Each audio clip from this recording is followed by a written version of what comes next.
Be seated. Well, the story of Samuel's calling is one of the great stories that we tell our kids when they are young. But many of you may not realize that there was a song written about this particular episode, and I thought I would sing part of it for you. You probably all know the words. It goes like this. Talk 3 times from the ceiling if you want me. Come on, you know the song. Talk 3 times from the ceiling if you want me. Thrice in the night, and I will obey. You don't know this part. Oh, I know what's wrong. We don't have Dawn up here. Katie, Lucy, come here.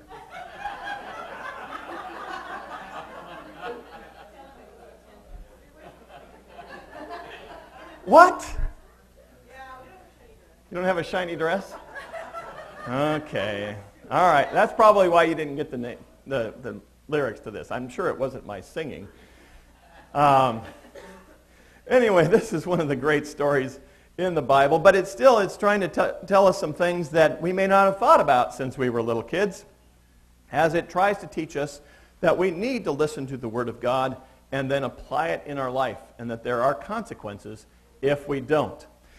In this story, we have a couple of Hebrew words that the author uses as a pun, and he talks about Samuel going from being a na'ar, which means child, to a nabi, which means prophet. He is growing from a baby to adulthood in this chapter as he listens to God. As he grows in the Lord, he starts off not knowing anything about God, and then he moves into a place where he is in the presence of God and stays before the face of God all the rest of his life. Samuel is the first named prophet since Moses. There had been others, I'm sure, but Samuel is the first one since Moses. It had been 400 years since God had spoken to them. Now, without a word from God, we tend to wander. And this is what the book of Judges was all about. As the people weren't listening to God and weren't hearing God, and God was trying to talk to them, but they weren't hearing, and so they wandered about even through Exodus they wandered about, and then they wander about and they die because of a lack of the word of the Lord. So we need to know that not listening to God has serious consequences in our life. As we start this section, we come to how the Lord reveals himself to Samuel, and also in revealing himself to Samuel, he condemns Eli. Samuel's first act as a prophet was perhaps his most difficult. After all, he had to go tell his mentor that he was wrong and that he needed to make some changes in his life. Eli listened to him, but didn't make the required changes. Prophetic revelations had been precious. They had been rare. They had been few and far between, as God had tried to speak to them, but they had not listened. And so he had spoken less and less. If we don't listen to God, he doesn't speak often to us. There are a couple of phrases in this chapter that really stuck out at me. One was Eli's eyes, how he was going blind. And I think the author is trying to say something not only about Eli's eyes, but also something about the fact that he had a lack of spiritual vision, that he wasn't seeing the things that he should have been seeing. It also talks about the lamp of God going out. You know, this was a lamp that they had in the tabernacle, and they were supposed to keep it lit every day, and it would go out later at night. You know, just part of the course of the taking care of the tabernacle. But here it says the lamp of God had not yet gone out. It's really a time frame reference, but on the other hand, it's also an idea that God's light is fading fast. And then it says that Samuel slept where the ark of God was. Samuel lives in the presence of God. Samuel was right there every day. This was where he was about. This was where he lived. This is what he was about. Staying in the presence of God. And this is why Samuel hears God when he does. Samuel was tending the lamp of God. This was part of his job, part of his duty. as a young man, learning of the priesthood, learning how to be a Levite. His job was to tend this lamp. And as he tends this lamp, as he is obedient to God, as he's symbolically looking at the lamp of God, God speaks to him in the middle of the night. He says to God, "Here I am." First off, he said to Eli 3 times, "Here I am."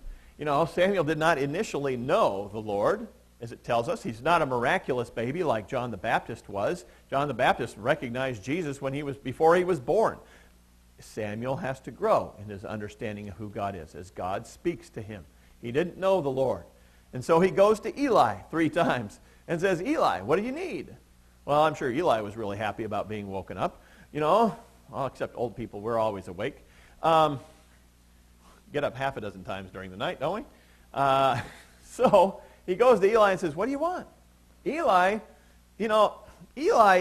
has this lack of spiritual vision, but every once in a while he gets it right. He got it right when he talked to Hannah. First off, he thought she was drunk instead of praying. He didn't recognize that, but then he recognized that she was talking to God and blessed her. Now, he doesn't recognize God and he's not listening to God, but he finally recognizes that God is speaking to Samuel. And he tells Samuel, "Listen, the next time this happens, you say, 'Here I am, Lord. Your servant is available and listening.'" Even though he didn't get it right in his own life, he could get it right in Samuel's life. So he realized that the Lord was calling. And on the 4th time, God appears again to Samuel. And this time, he's standing in his presence. And this is a clue to us, because in other places where God stood in somebody's presence, he was really doing something new. He appears to Abraham and stands in his presence and is doing something new. And he calls his name twice, "Samuel, Samuel." Just like when he called Abraham, "Abraham, Abraham," "Moses, Moses." God is doing something new, and Samuel was available and listening. He is called God's servant, and that is what we are. We listen and we obey. If you just listen to God, that doesn't count. You have to listen and obey. You have to be God's servant. And the Lord gives him this rather terrifying revelation about Eli's house. And it comes true in rather terrifying fashion. Samuel is told to go and warn this man whom Samuel has revered, whom Samuel has loved, whom Samuel has grown up, and he's followed, and now he is told that he has to go tell him that he has done something horrible. The thing that Eli did was that he knew about his son's sins, and he did nothing. He knew about the sins, and he didn't do them. In the previous chapter, we read the phrase that he honored his sons more than he honored God. And it says there in verse 14 that this sin could never be atoned for by either sacrifice or offering. Now, in the Old Testament, there are 2 kinds of sins. There are sins that you can have offerings for, sacrifices can be made for, and then you would be forgiven, and sins that there was no forgiveness except to throw yourself on the mercy of God. Except to throw yourself on the mercy of God. Some sins you can go to somebody and say, "I'm sorry." But some sins you can't even do that. All you can do is ask the Lord to forgive you. Eli listens, but he doesn't take that next step. He does not ask for God's forgiveness. And so therefore, there's no sacrifice. There's no offering that could be made. It says here in this chapter that this condemnation of Eli is going to make people's ears tingle. I'm sure that your ears were tingling when I was singing, but this is a totally different kind of reaction. This is when you hear something astonishing. They were hearing that the priests of God were going to be punished. How is that possible? Priests are supposed to be holy. They were going to hear that Eli knew about this sin and did nothing. And they were going to die in a horrible battle. Everyone's ears were going to tingle.